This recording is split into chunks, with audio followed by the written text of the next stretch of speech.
I'm Rob Nichols with Cromwell Media. We are doing our series of podcasts where we talk to people in the community who are doing nonprofit agencies here in town, and they're doing a great work too.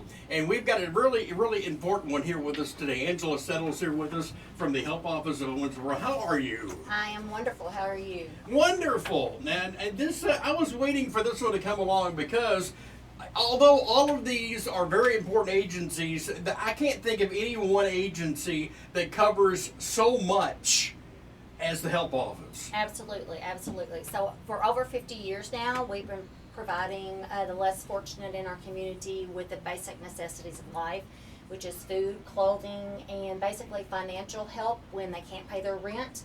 That keeps them from being homeless when we help them with that, or if they can't pay their utility bill, we help them so they can keep their family safe and warm, but we don't stop there. There's much more. Those are the highlights, the big items. Right. We have the most assistance, but we provide bus passes, we provide personal hygiene. Our clothing closet has a lot more than clothing. Mm-hmm. If you're moving into a new apartment, if you're coming out of a shelter, we've got towels, we've got sheets, we've got pots and pans. All these are donated items from our community.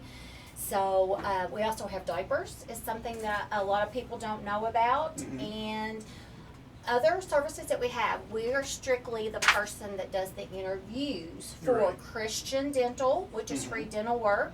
And through the Lions Club, there's eye exams and eyeglasses. So they actually, clients can either come to the Help Office or call, and we just do a brief application, and then they will get those services free. And those are volunteer agencies also that are working and partnering with us. It's amazing to see all of the different things you cover because different people around town, if you ask them, what is the Help Office? They'll tell you the big things. They'll say they help with rent, or they help with this or that, but you're giving us a full spectrum of things that y'all help with. Absolutely, and it's not just the monetary and giving the clothing and the food. Mm-hmm. We're striving more and more as the needs become even greater to provide them with referral services, whether it be to go to see a social worker at St. Benedict's Women's and Day or Women's Family Service Day Right. Shelter.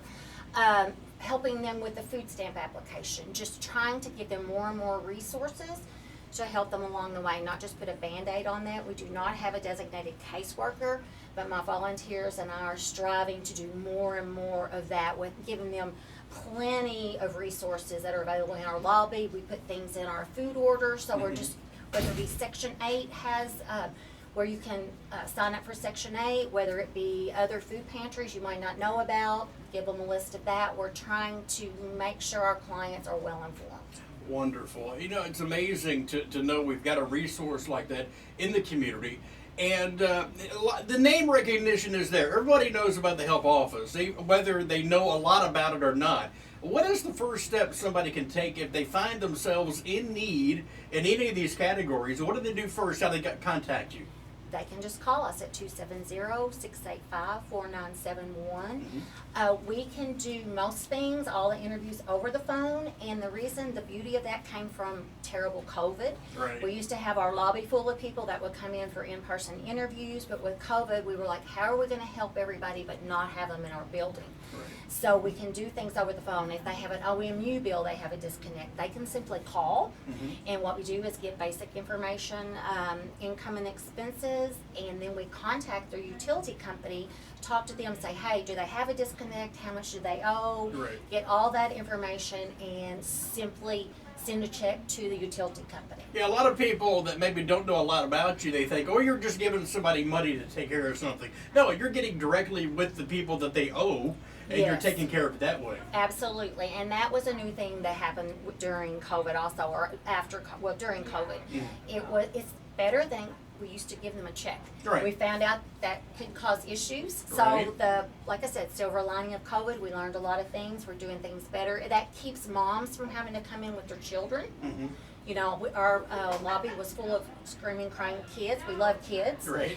But it was hard on moms. So that gives them the opportunity to just stay at home, give us a call. People don't have to leave work. They Right. would call us now on their breaks. You can come in person if you wish, and that is not a problem. We still love the one-on-one, face-to-face, Right. but we can be just as compassionate and loving over the phone as we can in person. Exactly. Now, I've noticed something. I look at your Facebook page quite a lot. and I'm seeing a lot of cross promotion. There's a lot of organizations here in town that are also helping the needy. Clothes closets, food distributors. I love the way that you all promote these people. Absolutely. There's so many great nonprofit and resources here in this community.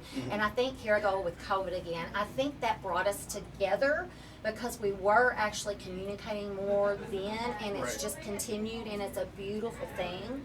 And it helps that a lot of us have worked together, in Right. different nonprofits. But yes, we do share other people's what's going on with their nonprofit, and Right. we do have a supportive community. I've noticed that you do a lot of promotion for Shepherd's Hand with Absolutely. Gwen, and Yes. just a lot of different things going on that maybe somebody wouldn't know about if they have to go to everybody's Facebook page. Exactly. And so you guys are kind of bringing it in one spot. Absolutely, yes. It's a beautiful thing how we're all working together.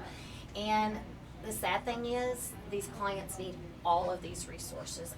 The help office can't pay that bill by themselves. We do a lot of referrals, Salvation Armies, St. Vincent de Paul societies in Catholic churches, etc. So it takes more than just the help office, unfortunately, with the needs that we're seeing right now. Okay, here's a big question. This is a volunteer Owensboro segment. Yes. Do you need people right now? We always need people, Yeah. absolutely. Most of our volunteers are retired, Right. so they travel a lot. So they have grandkids, so they're not always there every week, which is fabulous. That's the beauty of being a volunteer. But we always have volunteer opportunities. There's always something to do at the help office. Yeah. We are volunteer driven. I do have 3 part-time staff.